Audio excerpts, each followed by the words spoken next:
Hi everyone, welcome to Berngaard. We're so happy to see you here. I hope you all have found something to eat and drink, and we will also have some food afterwards if you're hungry and if you want to maybe network a little bit. We're so happy to have Nora and Maria here today to take us through this topic, investing in diversity, a key to profitability. And we're also so happy to be able to host this event together with Ellen and NVCA, Norwegian Venture Capital and Private Equity Association.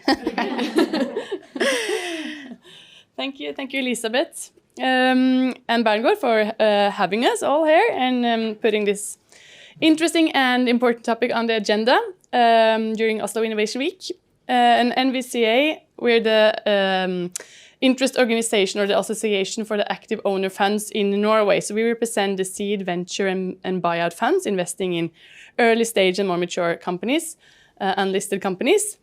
And one of the most important topics for all of these investors across all segments are diversity, equality, and how to get more female founders and investors on the investor teams. So this is a really important topic for us, and we're also looking at it as a kind of a circle of venture life, because we see that female founders often tend to become investors after having a couple of successful company journeys.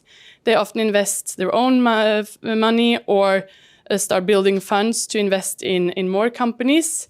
And we also see that these female investors also invest more in other female founders. So this is a really important circle, and that is also why we're lifting this topic from both sides of the table. And now we actually have new numbers when it comes to share of female investors on the investment teams in active owner funds. We got them yesterday. So we see that there has been a great increase, especially on junior level on the investment teams, where we in 2019 we had 20% female investments in investment positions, and now we have 43% on junior level. So that is good. However, when it comes to senior roles, the situation is a bit different. Back in 2021, the situation was 10% female share on the in the senior roles, and now it's 12%. So there has been a small increase, but it could have been much better, and that is something we want to do. We want to do something with that to give it more, have more females making the decisions and moving the money into the right projects. Today we have with us, as you mentioned, two of these power women. We have Nora Bavey from Unconventional Ventures, who will tell us about the unconventional way. And we have Louise Sunde from Equality Check, telling us more about how to track and also report the development of the diversity in your companies. You will have the opportunity to ask some questions afterwards, so don't be afraid to raise your hand when you get the chance. And I also want to just say that the webinar the seminar is being recorded, and it will be put on NVCA's YouTube channel afterwards. Yeah, I think that was the opening words. I'll hand not this microphone, but another microphone to our first speaker, Nora, so give her a hand. Thank you. Hi, everyone, and thank you so much for having me. I am so excited to be here, not only because I don't think you understand just the potential that lies here in Norway, but also from an investor perspective, we see so many opportunities that I hope that after today's session, more of you will realize that change doesn't need to take time. But let me start off. How many want things to change? Yeah. How many of you are ready to change? Oh, I love that. Oh, I love that. Okay, so let's get started. And as Ellen mentioned, this is really about understanding, and please send your questions at the end. I'm more of a dialogue than monologue, although I'm starting with a monologue. So with that being said, my name is Nora Bavey. I'm the GP or general partner, meaning more that I'm the co-founder of what is considered to be Europe's first impact fund. We're an impact fund with a diversity lens, which shouldn't be that insane in 2023. But we have our headquarters in Copenhagen. Myself am based in Stockholm, Sweden. And the interesting part is I am also called the accidental GP, and for some, they call me the capitalist activist. And I see that as a really, what's it called, compliment, depending on who it's coming from. But to give you a little bit of short background, so I'm an entrepreneur. Before becoming an entrepreneur, I was the first hire into one of the first companies that originated in Stockholm School of Business. Mind you, I had no idea that Stockholm School of Business existed by the age of 26. So that should give you a little bit perspective of, even though I'm raised in the most equal region in the world, I didn't have any access. And there was a lot of things from that journey that took us all over the world. And we were part of the IT and telecom space before it became the sexy tech space. And I love that sometimes right now when I reflect on that journey, because I obviously talk with a lot of investors today, and most of them, they have funds that have existed for maybe the last 5 years. And I love when they're coming to me, telling me about market conditions and the cycles when they've only invested in a few years. Whereas I was part of some incredible journeys since 2006 and particularly 2009 when everything shifted.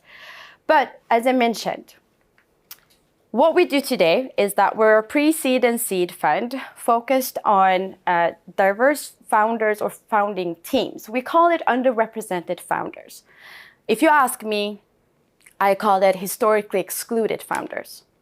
And why we see diversity as the biggest opportunity for business is many things and many layers. But during this session, I want to walk you through, in a very data-driven way, how we looked at where we are to understand where we want to be, and then build how do we get there. Right? So hopefully you'll get a little bit inspired. So before we start off, let me ask you this. Raise your hand if you know who Ada, Grace, Catherine, Dorothy, Mary, or Hedy is. Raise your hand if you know who Bill, Steve, Daniel, David, Elon, Jeff are. So I always talk about representation matters. And if you don't think it matters, then you're probably well represented. So, interesting part. We always talk about, we need to find role models. We need to find new role models, right? But in saying that, we're forgetting about the ones that already exist. And when we talk about innovation and the true history of innovation, about the people that really affected some incredible societal, life-changing products and services, we completely eliminated important stories to these incredible founders for some. But did you know that Bill, Steve, Jeff, Daniel, none of them were able to build what they're building if it wasn't for the women before them? So just to walk you a little bit quickly, Ada, I know there's a movie coming about her. I'm really excited. Ada Lovelace, she created the first version of a computer in 1898. All right? You have Grace, Admiral Grace Hopper, 1946. That's not that long ago. She created the first algorithm to what today is machine learning. And what is machine learning? AI. Anyone heard about AI? Catherine, Dorothy, Mary, these incredible women. There was actually a movie about them called Hidden Numbers. So if you have the opportunity, see that. It's about 3 incredible Black women that was part of the math team at NASA who built the algorithm that made space travels possible. And then we have obviously Hedy. Did you know that Hedy, which I think she was half Norwegian, half Australian actress, she is the originator of what today is broadband, internet. So I would really look her up. With that being said, we talk about the next generation finding role models. Well, guess what? Raise your hand if you know who Uyghur and Özlem are. Raise your hand if you know BioNTech. Raise your hand if you took the vaccine, or I don't want to shame anyone. But raise your hand if you know anyone who took the vaccine during the pandemic. It's happening today. This incredible couple immigrated from Turkey, lives in Germany. If you know anything about them, then you would know that these incredible founders, they actually were part of the Nobel winning team of medicine in 1996. That's not that long ago. So we keep on repeating the same elimination of true history of innovation. And by doing that, we're eliminating what is then known as what's the perfect recipe for success in terms of who is the best founder, right? So I never intended to become a VC investor. I didn't know anyone, to be honest. And those that I knew at the end of my journey as an entrepreneur, I wasn't really inspired by them, to say the least. But I knew this. In working with IT and IT telecom, tech space, I realized that the easiest way to profitability is representation. Because when you have more perspectives behind the products and solutions, it's easy, it's not rocket science. I think that's part of it why it makes me look smarter, because it's simple knowledge, right? When you know that you have more perspectives behind all of this, then you know you get more creativity, you get a lot of things. But what does the bottom line look like? And I love when we talk about in the world of business, because if it's not about making great business decisions, then what are business decisions made of?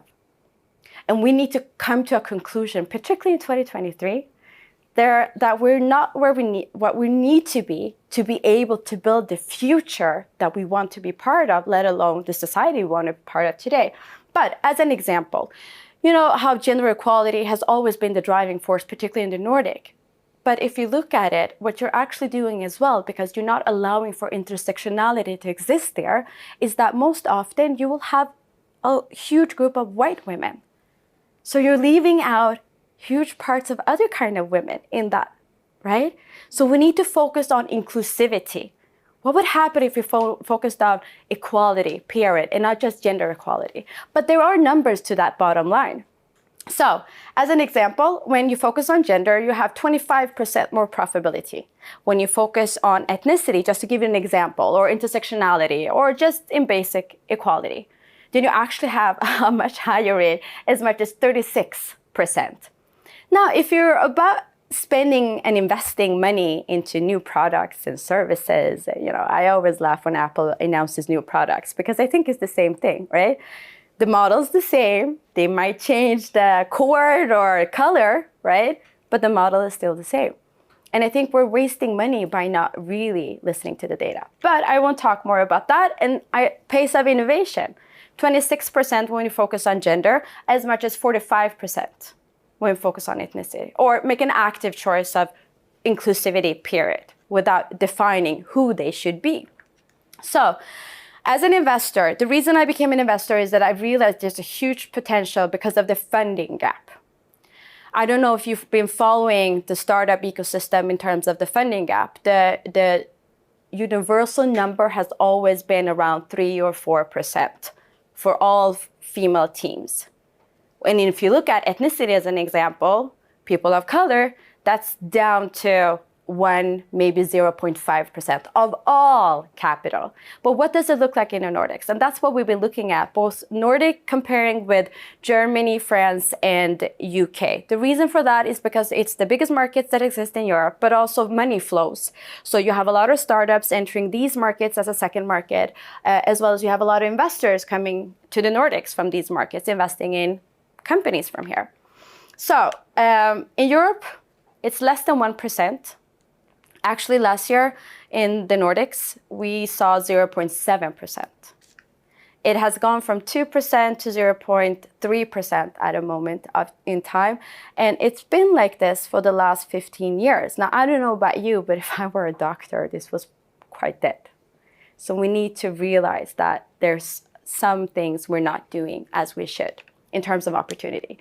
What we also know that when female founders get funded, they get as little as 1/3 of the check size compared to male founders at pre-seed and seed stage. But at later stages, we're talking Series A, right? They prove the market, they prove the product market fit, and there's just about scaling now. They get as little as 1/5 of the check size compared to male founding teams, right? And then, I mean, if we look at what I am then, a fund manager, if we look at from a top-down approach, and as Ellen mentioned, when we see more female investors, we see that they tend to invest in more female founders. But if we look at it from a structural barrier, which it is, then we can see that of all funds that exist in Europe, only 6% of them are founded by women. And guess how many percent asset under management we have? 1%, right? So it's the same. So fund managers are struggling the same way as founders actually struggling with the same barriers. So, but what is the potential, right, from my perspective? Well, this is what we know, that when we look at gender diverse founders, we see that they outperform. So we see a 45% better in revenue as an example, just to bring out something. But we talk about impact investing. We talk about impact being what we need to invest more in. But did you know if you're looking for impact companies, it's 103% certainty that the company will be an impact company if there's a diverse founder on the founding team. So that should be a great appetite for that. And then from my aspect in conversation with LPs, which is if we have a top-down approach, then the limited partners, meaning those that invest in funds like ours, that then invest in founders, we're actually performing 2.8 times better than male-founded funds. But I'll get back to you on that. But it's not about us. So we don't need to go into this. We already talked about. So knowing all of this, that was our data. We were building our baseline. So we knew that there's a huge gap. We knew that there's a huge potential when we talk about building an inclusive infrastructure for investing as well as for entrepreneurship. Then how do we put our thought into what to build and what is the end game of what we're doing? So short on UV, our vision is to change the face of VC. We want that story to be that we're about real opportunity. It has nothing to do with who we are. Unfortunately, it's very committed to who we are today.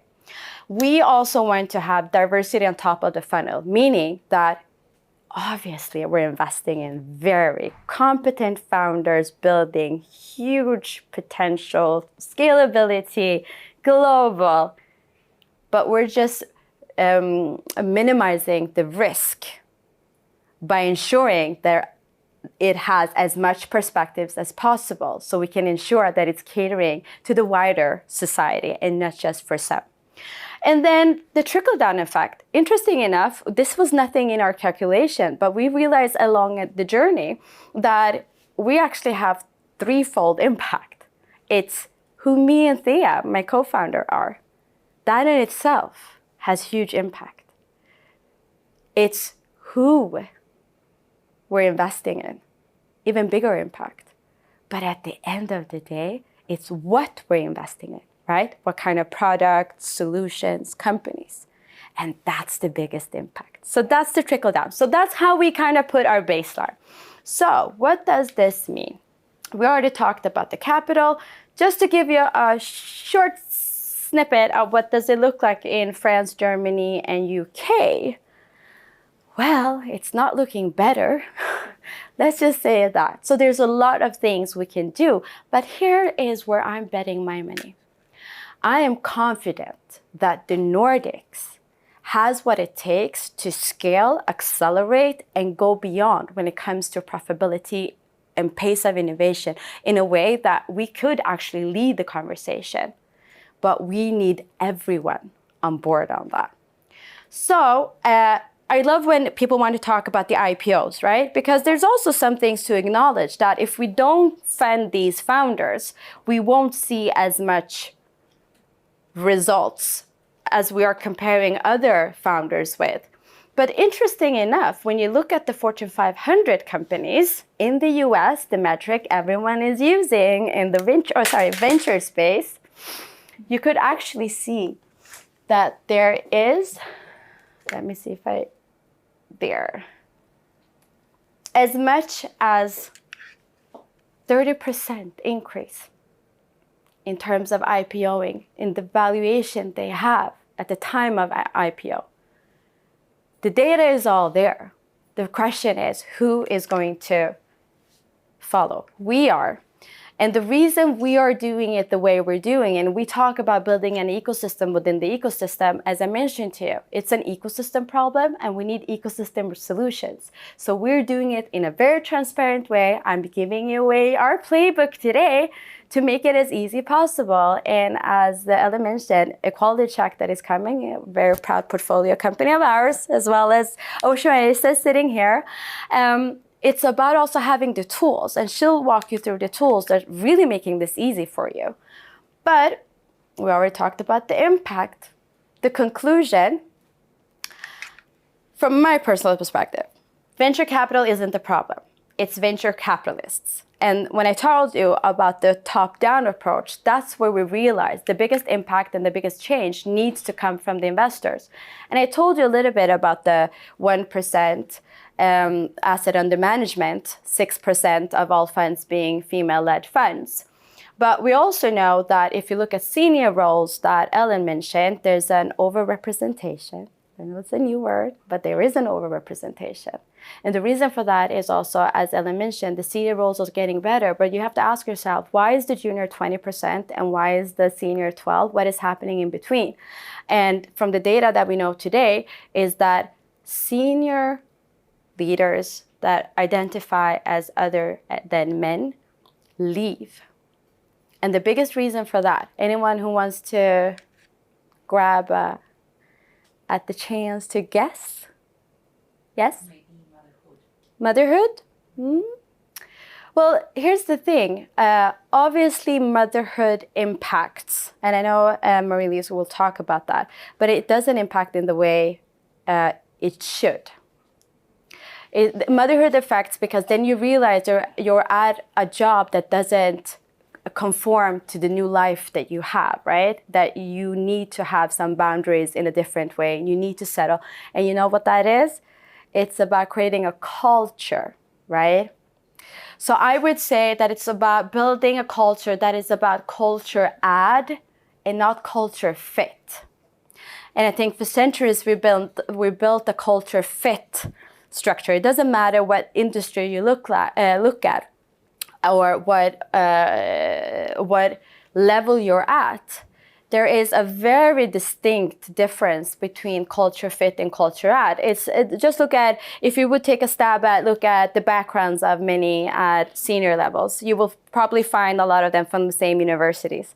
And then if you go to middle management level, you will probably find many of them living in the same living areas, maybe not having the same backgrounds, right? But they have the same network.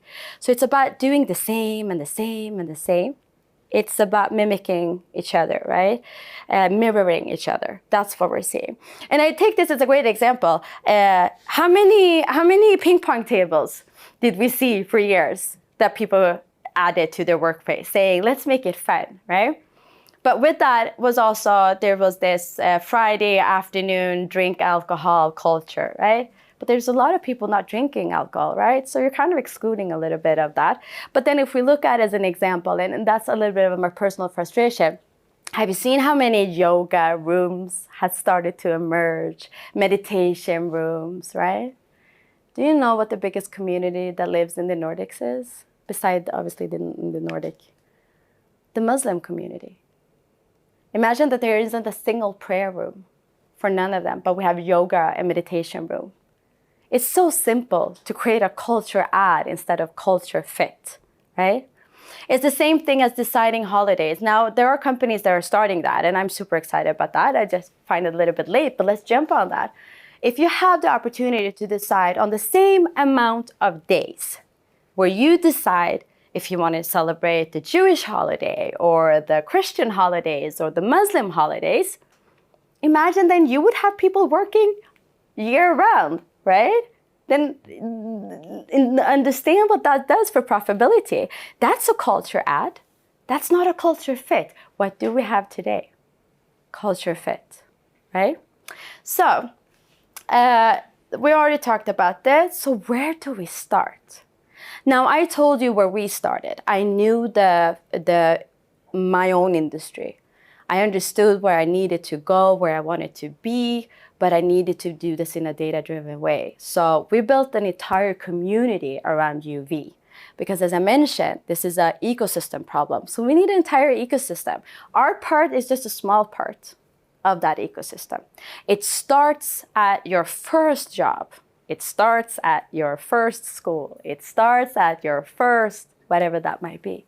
So that's the ecosystem. So without going into too much, because I'm sure you're going to go into this, you need to know who your community is.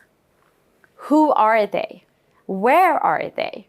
And when I talk about mapping your community, it's also about what are their needs, right? If you know that you have a big group of mothers, imagine if you didn't have those Friday mandatory social sessions. Friday was off, right? So you could pick up earlier at school or prepare for the weekend. Like there's so small things you need to do.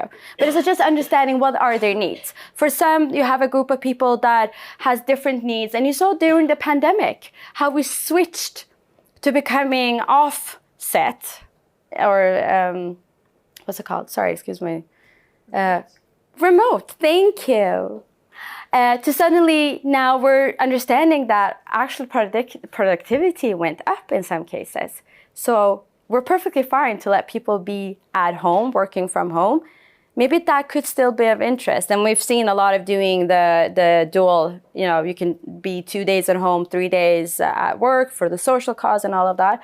But if you map and understand, it's not hard to change and create that small step that creates volumes at the end of the day for your bottom line.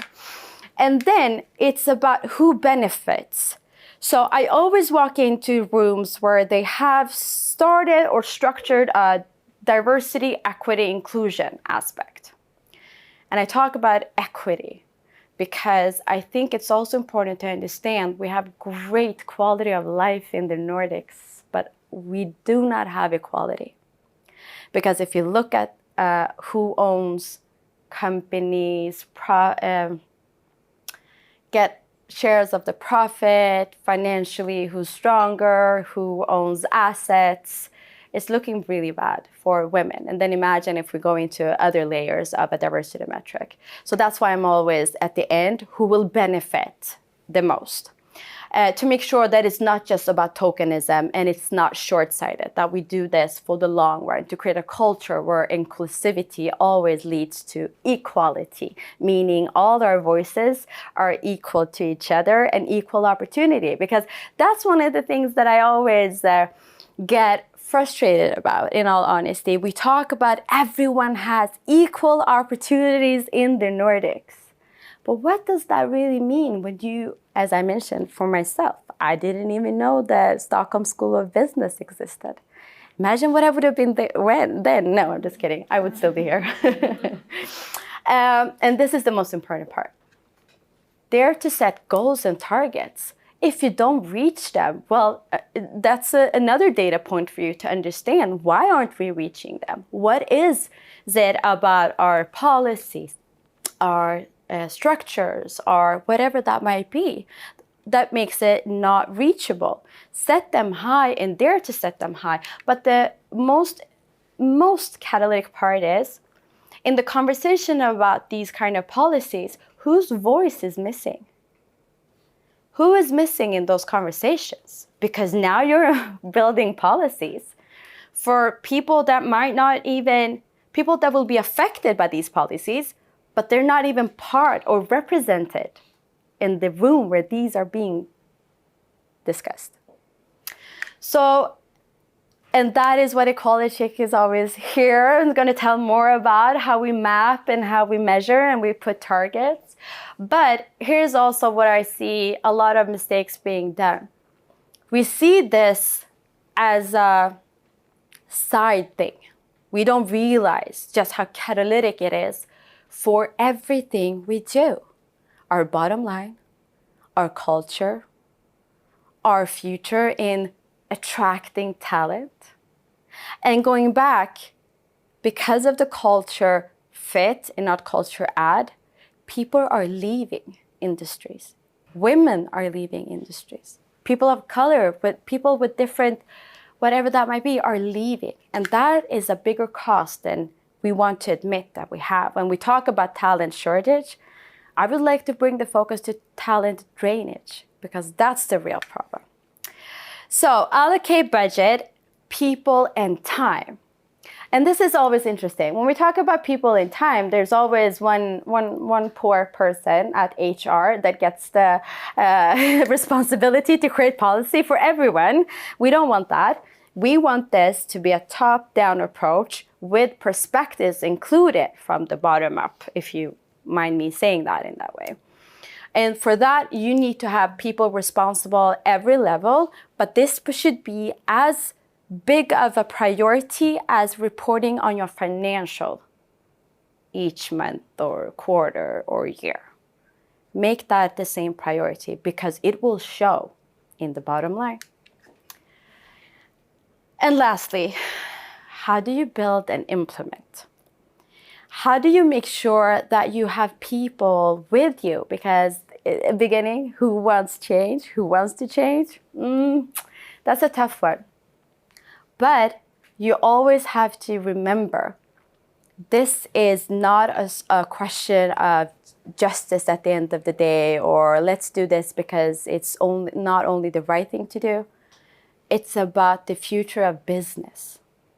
If you are not prioritizing this, and if you are not building and implementing this and doing other investments, particularly now during these macroeconomic times, you are going to see that the biggest winners are the ones who created the culture and had as much perspectives with them. So they knew how to completely change, if that's business model, if that's strategy. And I hope that's the story we're going to tell for a very long time. We're just at the beginning. UV is at its year 4. We've done today, we just signed our 10th company. Super proud about that. It's actually a Norwegian company, but I'll share that when it's time. And as I go back again and again, it's when it's hard and it's tough and it's a little bit, when it's easy, it's a party for everyone. And the Nordics have been partied for the last 60, 70 years. And I think it's time for us to join the conversation and build the ecosystem where the world is attracted by us in all the way that is possible, thanks to the structure and the baseline we have here. So I'm hoping to see you on that journey. As I mentioned, this is an ecosystem and we're a small part. With that being said, thank you so much. I look forward to your questions, and I want to give a hand to Marie.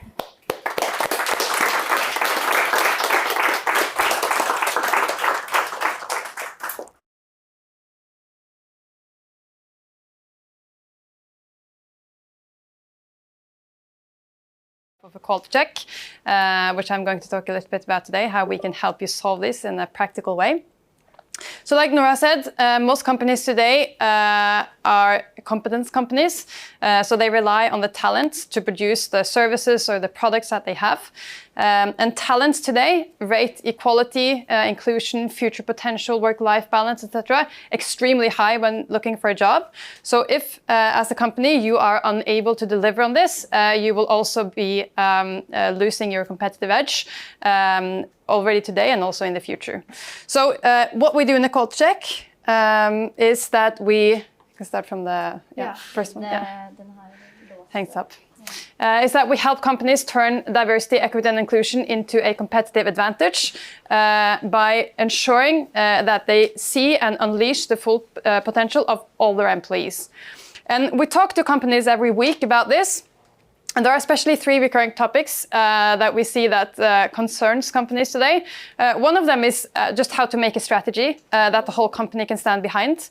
The other one is how to really be data-driven when it comes to this, what kind of data to use and how to use it to actually get insights and to see change.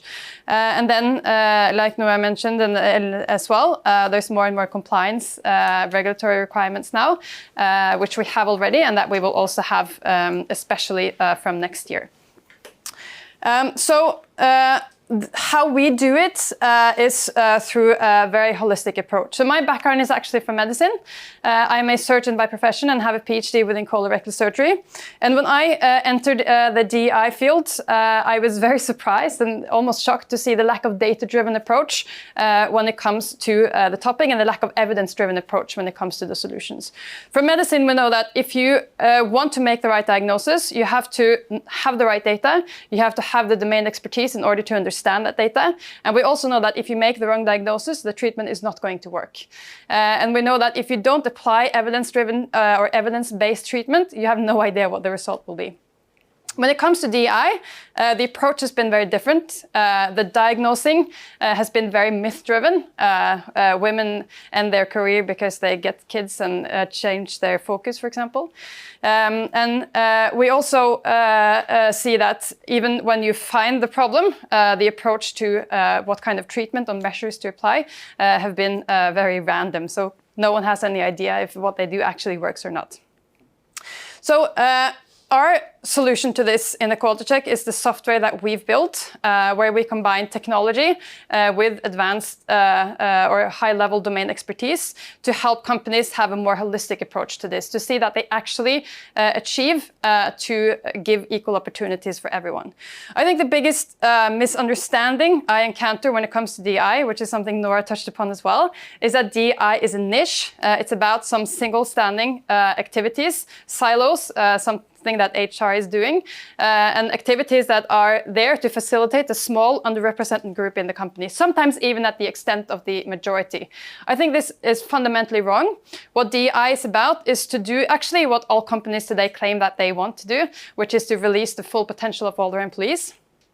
But sadly, which is something I think is especially hard to accept in the Nordics, because in the Nordics we have this value that everyone is equal and we should all have the equal opportunities. And it's very hard for us to acknowledge that that's not the case. It's still, even in 2023, we don't have the same opportunities. We face different kind of obstacles in the society and at the workplace. It's equally important that everyone succeeds, that all the different demographic groups succeed. But as an employer, you have to do different things in order to see that all the different demographic groups succeed. That's what we are helping with in the quality check. If you want to do that, you have to have a strategy. We've built a tool now, I can show you afterwards, on how to make that really fast, so that the poor, very often woman in HR does not have to do this on her own. And then you need insights to be able to understand and assess what the situation is actually like. You need evidence-based measures, and then you have to measure and follow this over time, which of course feeds back into the strategy, and this is a cycle that goes, and this is how you actually create change. And then as a result, with all this, you have what you need for the regulatory requirements, which we have a few of already. So I want to show you very quickly how you can do this in a way that's very simple for you as a company. I said first, first thing you need is a strategy. This is something that we've seen most companies lack, which is strange actually, because like we've been speaking about today, most companies say that their talents are at the core of their company, but no one has a strategy on how to actually unleash that potential. You have all other kinds of strategies. So what we've done, we have gathered a large data set now from companies, what different kinds of problems companies have and what solutions they should be implementing. And we also have a high level of expertise, both internally on the field and also in collaboration with different research institutions.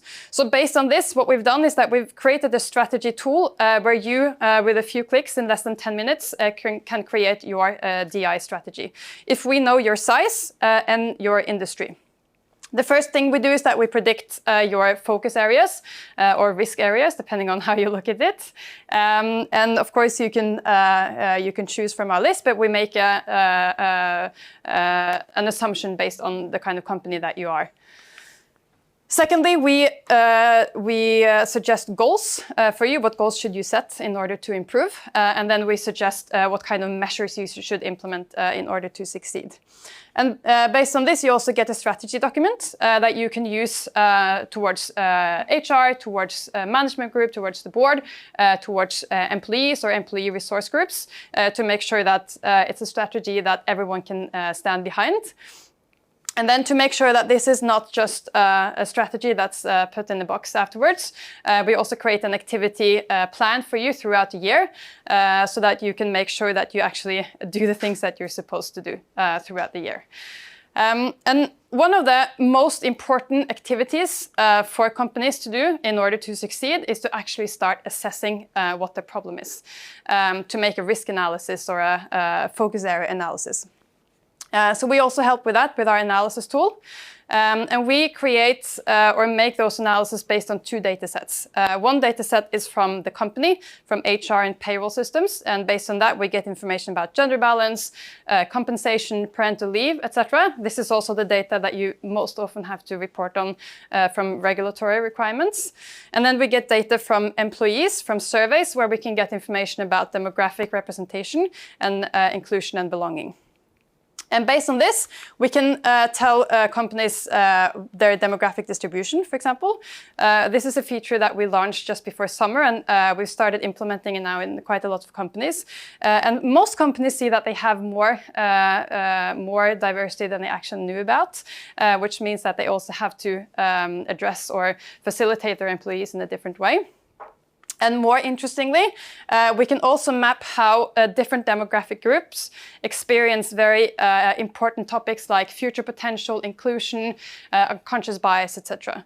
And what we've seen there, which is not surprising, but it's a way that we can, in a lot better way, be able to diagnose what the real problem is, instead of the myths that's been going around. Companies don't have this information. Some companies have information from employee surveys or from temp checks, etc. But the information you have there as an employer is average data. And average data is it's useless if you want to actually diagnose the problem because it masks a lot of information.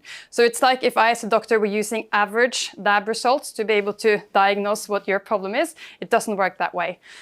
You need more granular data, but as an employer, you're not allowed to do that because of GDPR.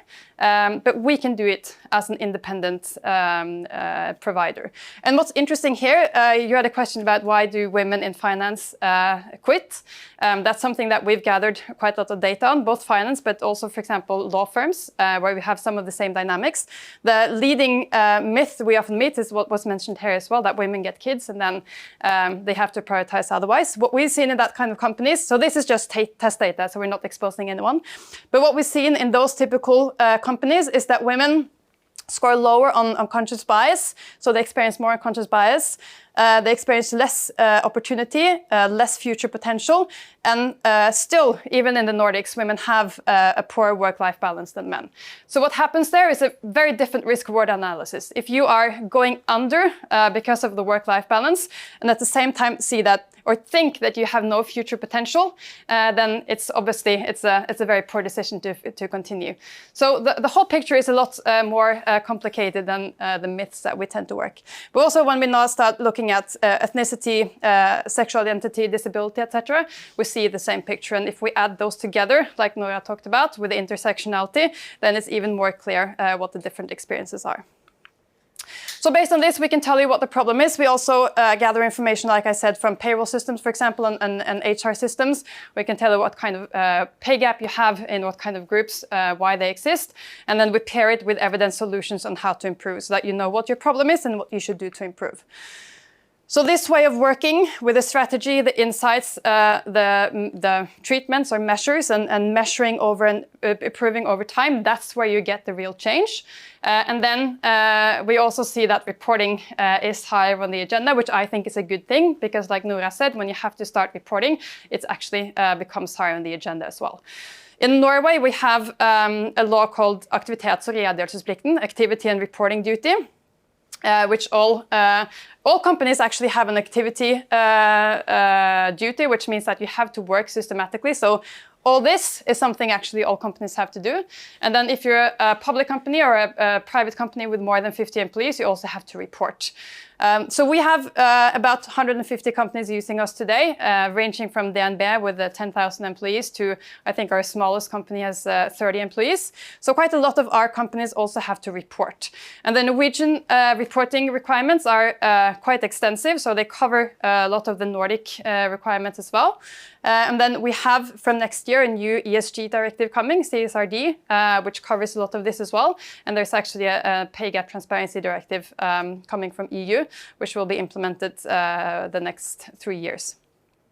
So what we've done is that we've made a tool which makes it easier to do this reporting. What is required from the reporting point of view is that you have to report a lot of data points on the gender balance, pay gap, what kind of, if you have part-time, etc., employees. So this data we already have in the system, so it's very easy for us to use it for the reporting as well.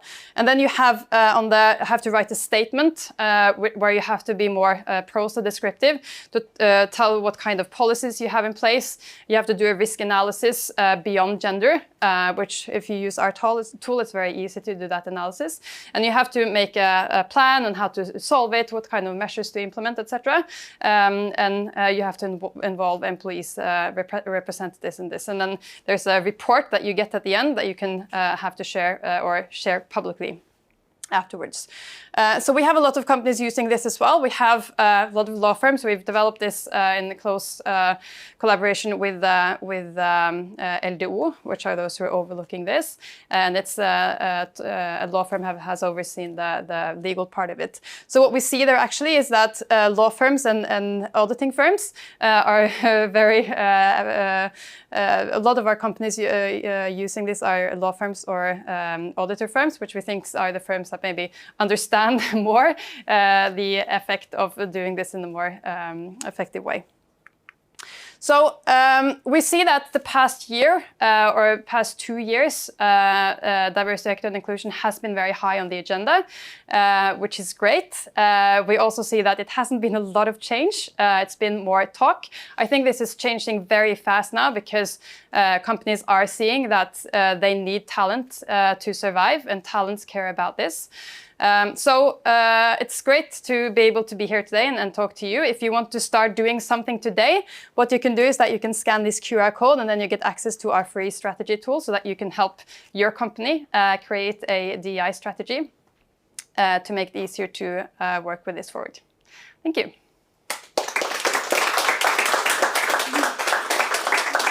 As a managing director myself, I've had a bunch of hires historically, and I'm personally not a fan of pictures being added to CVs.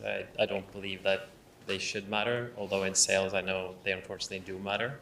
And I'm also a big fan of anonymous job applications. What is your take on that? Do you want me to start? Yeah, start. I think it's a very interesting question. Some of the research that we've been part of providing is that it depends where you are. For the immature companies, it can be good to have anonymous applications, because if you have more of that, there are two kinds of unconscious bias. You have the direct unconscious bias, which means that if you view, for example, a man and a woman, or someone with an ethnic minority background and majority background, majority is a hard word to use there, but you get the point. Then we tend to undermine the woman or the one with a minority background. Then you have the indirect unconscious bias, which means that you value those two equally if they have the exact same background, but you tend to value a background that the overrepresented group is more likely to have. So if you are more immature, which means that you're more on the direct unconscious bias side, research shows that it's better to anonymize it, because then you don't have that kind of bias. But if you're more on the mature side, which means that you're actively looking for the diversity, it could have the opposite effect, because then you could sort of, it's harder for you to be able to detect the different kind of backgrounds and detect the diversity, and then be able to improve the team. Really quick, I have one more question, a quick follow-up to that one. So is that diversity in terms of your work experience background and your cultural background? Because in my segment, which is gaming and esports, right? People like, oh, so you want someone who's been working on it? No, actually, I want someone who's not from this industry, because I want a different take on how they do things. But that's irrespective of their gender or, ethnic background, which is skin deep, in my opinion. We've had employees from 15, 20 different countries, spanning from Brazil to Russia, and in a hyper-exposed competitive market, which is international by nature. I see what you mean, but I slightly disagree on the premise. And the second question I have is, we work very closely with DNB. They were our main sponsor for years. And they have an initiative where they have a likelønnspott, I think. Yeah. Because historically men are more aggressive in salary negotiations, and leads back to the pay gap. And which variables goes into that pay gap? Like, how multivariate is it? Yeah, it's DNB has a likelønnspott. I think the interesting thing is that it's not just because men are better or more aggressive at negotiating, but that we are more likely to listen to men when they negotiate. So it's two sides to it. But what they do there is that they compare equal salary by equal value. And then if they see that there's a split between groups of job titles within equal value, that when there's a difference, then they use the equal pay fund to close that pay gap. And then and that's sort of a reactive thing. What they also do, which is everyone has to do now by law if you're more than 50 employees, is that they actively have measures in order to prevent those structural differences to happen in the future. And that's actually becoming also in the new pay gap transparency that comes from or will be implemented by 2026. A lot of this will also be implemented by law. So for example, you will not be able to ask candidates what their previous salary was to prevent that women start at a lower starting salary. I'm a fan of that model, and if you compare me to my wife, who is fiercely aggressive in those negotiations, she keeps pushing me. You have to take your worth, you have to ask for it, etc. But I find it embarrassing almost to negotiate on your own salary. It's hard, so I'm for that. Just add one thing. So in terms of doing anonymized processing was a great start. I think it was a great idea to begin with, but the problem is at the end of the day, you're still going to have to go to the interview and meet the team or whoever it is. So there's still a lot of things happening, which I unfortunately think that we don't talk about enough. And then additionally, I think there are a couple of cheat codes. You mentioned that in your view, you find that men are more aggressive. I think the work when initiating a diversity, equity, inclusion work is about, myth busting, right? In its true sense. And there's one thing that we do know that is a fact, is that because of the structural barriers that has been exist, we know that women tend to wait the longest before they're applying for work. So meaning that if they feel that they are more closer to a 90% hitting the requirements, they might apply, but they might apply at the end of their, right on the last day of the application. Whereas men see 30% and they will literally send and says, yes, they're looking for me. So the first 2 weeks of your application period, you will have an all-male talent pool. I promise you that. If you start looking now, you get back with me if I'm wrong, but I'm rarely wrong. We had one here first. Yeah, yes. This is for both of you. basically because we were looking at, I have a friend who used to be the vice president of innovation for one of the biggest Norwegian corporations of ethnic origin, and she quit not just because it was a female, but she had to fit into a man's shoes there. And then we were discussing having, she has her own podcast now, and because I'm very involved with masculinity and femininity. And do you have any data basically what of other ethnic diversity or masculinity or femininity, what are the values they bring in, strategic values they bring into an organization because of those? Do you have any type of data on that, or any interesting insights into that? I know that it's not McKinsey. Sorry, what's the other? Boston Consulting Group has one, quite extensive, and that was a need for them to bring that out because they have a quite global talent pool, and they noticed that the talent that was coming from some parts of the world, get promoted, and they do this yearly U.S. office choice. But then none of them wanted to stay. They most often left, right? So they needed to understand why. So I know Boston Consulting Group has that. I haven't checked from that perspective, the last one that they did. But let me get back to you. If we can exchange information, I would love that. But I mean, and I'm sorry to hear that about your friend, because I think, obviously, that's what we face every day, right? I mean, we've fundraised. I mean, as Investor Notice here, there are our investor, and we went through a lot with conversation. And I think ultimately, and we have the Danish Sovereign Fund as well. And I think I need to highlight that, because one of the hardest conversations for us when talking to investors was to make them aware that in their questions, they have to first look at the questions and decide, is this something I would ask of a male GP? Why am I asking this female GP team, right? And the interesting part, those that did that, they are our LPs today. But those that didn't, and still asks me how I'm handling 3 kids, as an example, if I'm having any more kids, those type of questions really tells us where we are. But I just want to highlight, there are also positive sides, but it's also about daring to put pressure on others, right? Ask them, would you be saying this to X, Y, Z? We have to call it out, and we have to call it out when we see it. But it's not easy. Trust me, it's not easy. But that's when community comes to play. First of all, thank you so much for great presentations. Returning a bit back to the anonymized application processes. Speak up. Speak up. No, in terms, because I'm also, I think that is a really great approach to the gender equality issue, or equality issue in general. I mean, we have seen like horror stories, especially in terms of Amazon and their fantastic quote-unquote machine learning model in terms of filtration, and of course the issue there is data. It's mainly male, white, slightly older, maybe gray hair approaching type of data. Do you have any take regarding that matter? Because I mean, the obvious answer should of course be more nuanced data. But again, I mean, the whole process or situation doesn't only apply to machine learning models. It applies in real life, as you brilliantly mentioned. The approach to recruiting or to the data sets? Recruiting and... I think the most important thing there is to acknowledge that we have a lot of stereotypes, there's a lot of myths, there's a lot of bias, and we all share those biases. So I, as a woman, have the same biases towards other women. So it's a part of the culture, and that determines quite a lot without knowing it.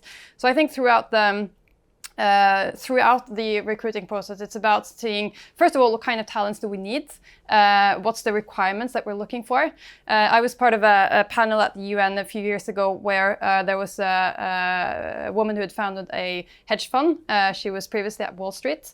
And that hedge fund, or the VC fund that she had founded, was looking to finance or invest in women and and especially women of color. And she'd been, just before this panel, she was talking to another colleague from another hedge fund who they also had allocated a huge fund for investing in women of color. And then it called her and he said that, well, there aren't any talent from the pool of women of color. We have very high quality criteria, and there's no way for us to deploy this money. What do we do? And then she asked, where have you been looking? And she was like, he said that we've been looking everywhere. We've been looking at all the Ivy League alumni. We've been looking at McKinsey alumni. We've been looking at all the places, and there are no women of color with talent that's good enough for us to invest in. And of course, there aren't a lot of women of color with talent in those pools. There aren't a lot of women of talent of color at all in those pools, because that's where the structural bias comes in. So I think one of it is just understanding what are the criteria. What do we want in a person? Where are we looking? And why are we looking there? So it has to be a very determined and deliberate approach to it. Try to address our own biases. When we do get a candidate, why do we bond? Why do we think that's a good candidate? We know that from interviews, for example, if you don't have a structural interview process, the chemistry is what determines whether or not we think this is a candidate that's a good candidate or not. But the chemistry is most often determined by if we have anything in common. It could be the same kind of university we've gone to, same kind of interest, etc., which is a very poor determinator of the actual success of that candidate. So it is a very deliberate process of understanding that the biases that we have and acknowledging that we do have them, we all have them, and try to prevent them and having as structured as possible way to do it. And then there's a lot of now talk about AI in that process, which is super hard as well, because like you say, most of the data sets are biased. I don't think there are large enough data sets that are not biased. So I think also being very conscious of how we use AI in that process is extremely important. Echo on that. And I love that you brought up that question, because I want more of you to ask yourselves, okay, what data is represented when it comes to AI and who's behind the machine learning algorithm, right? Because as you said, it's very predominantly white men, somewhat younger, somewhat older, depends on where we are in the world. And I think if you look at the data sets, it's a Western, we have access to all the internet, in the world, as well as technical tools, and that's where data is being aggregated. So what is this telling us about the rest of the world, right? So the AI hype, don't trust it, but ask it to prove itself for you. That's my takeaway. I'm rooting for HI also when it comes to this, human intelligence. Yeah. Come a long way with human intelligence as well. Yeah. Hello, I would like to ask a little bit about the impact, and what do you think is the trend, and how would you advise female founders to go about it and expose themselves in a good way to make their voices heard and utilize the capital that has been generated around it and the latest trends?